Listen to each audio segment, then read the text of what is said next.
All right, let's bring in Luke Gazdic and let's complain about Reed Wilkins here for just a second. Yeah. Because Reed did text me. So Reed was on today, and I said, what's coming up on your show today? He goes, I got Luke Gazdic. I said, wait a second. I said, I thought we had Luke. And then Reed did text me and say, hey, I apologize. We had him on last Monday. I thought we were having him on again. So, Luke, it's not on you. It's not on us. It's on Reed Wilkins. How are you doing, sir? Well, the amount of anxiety I woke up with this morning to a text from Dustin Nielsen saying, are you good to hop on? I'm like, oh no, what have I done? Yeah, sorry about that, man. No, you don't need to apologize. We were more worried than it's anything. a classic Glad you're okay. Yeah, we're just happy you're okay, Luke. Yeah, thanks, man. I hope the connection's good here, too. I'm in my hotel room here in Dallas. It's a very overcast day here in Dallas, both outside and inside. Look, man, I've been super calm so far today. It's very sunny here. Yeah. I loved their first 40 minutes. They pissed away the game on the penalty kill in a 6-minute stretch. I thought they even bounced back pretty good, 5-on-5 after that. It is Luke Gazdic with us on the Nielsen Show. If you're watching on YouTube, sub to the channel today. Luke, I mean, I'm finding a silver lining in that game last night, but where are you at? You were there last night. What was it like when things started to unravel in the third period early there? Okay, so it was crazy to be there live. The energy before the game was unbelievable. And I thought they came out of the gate really good. Like, they quieted the crowd. They had kind of quieted down the atmosphere a little bit. By the time it was 3-1, the place was dead. Like, and then the second period happens, and I feel like it was pretty low event. And they had this team dead to rights. Like, they were in full control. There was not a minute of that hockey game, I think, in the first two periods where I was like, they're in trouble. So we're lining up to do the second and third period hit. Me and Dave were on the concourse, and we didn't want to do anything specific. So we're like, man, this is a real business-like effort. Like, they're out here, like, there's no scrums, like, they look unreal. The veterans are leading the way.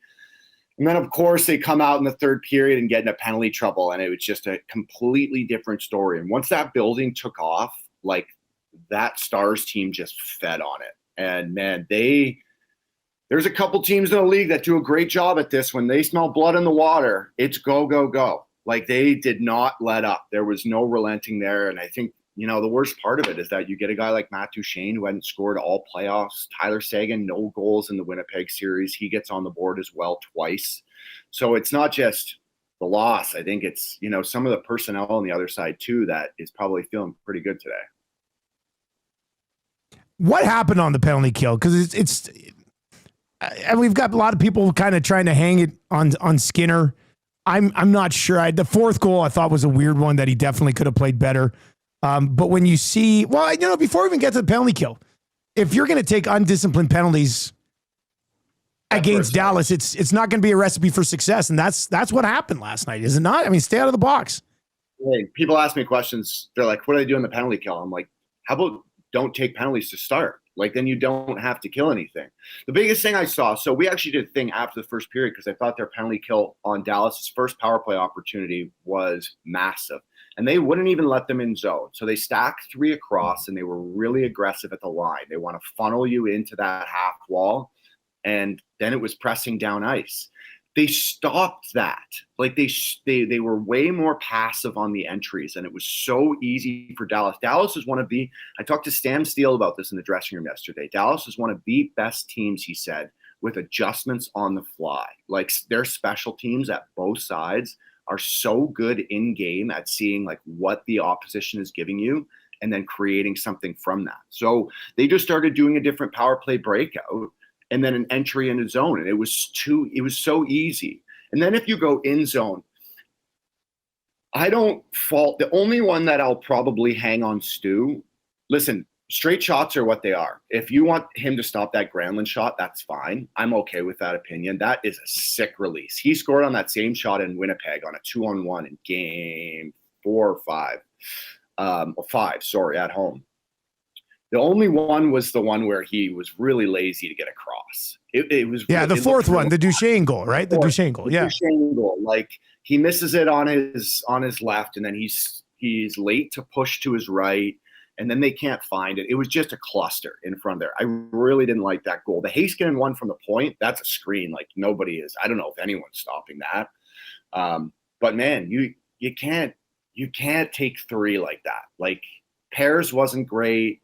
Kaner's on Duchesne wasn't great. Just careless with the sticks. High sticks drive coaches insane. And I don't know if KK is the guy to be going insane, but high sticking penalties are the bane of coaches' existence. That and too many mens.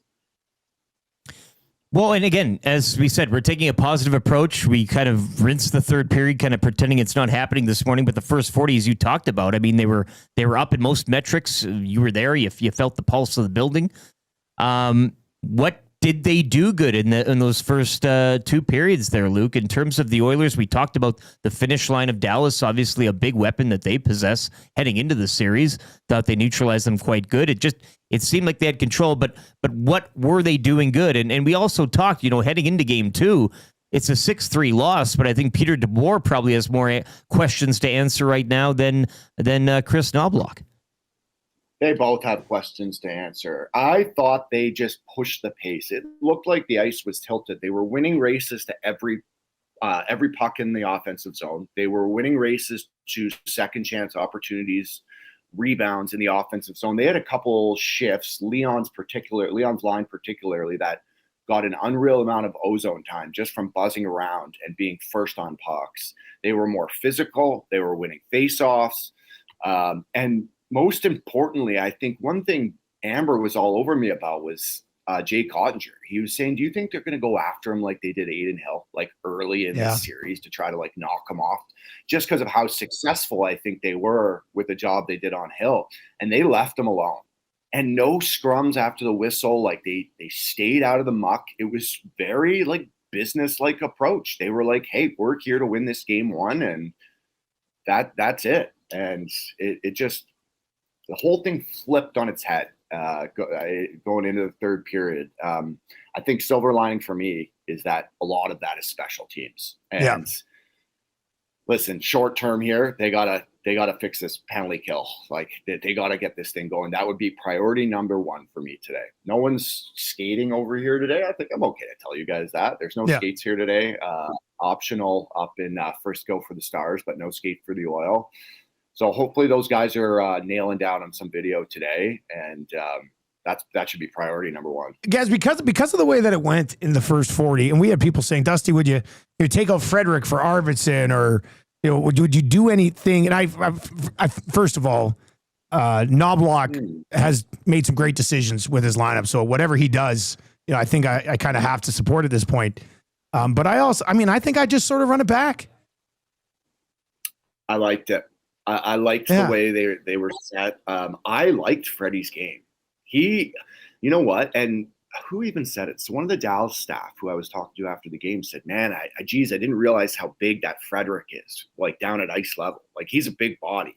I think his skating's getting better and better every single game. He was active on the forecheck. At least, the effort was there.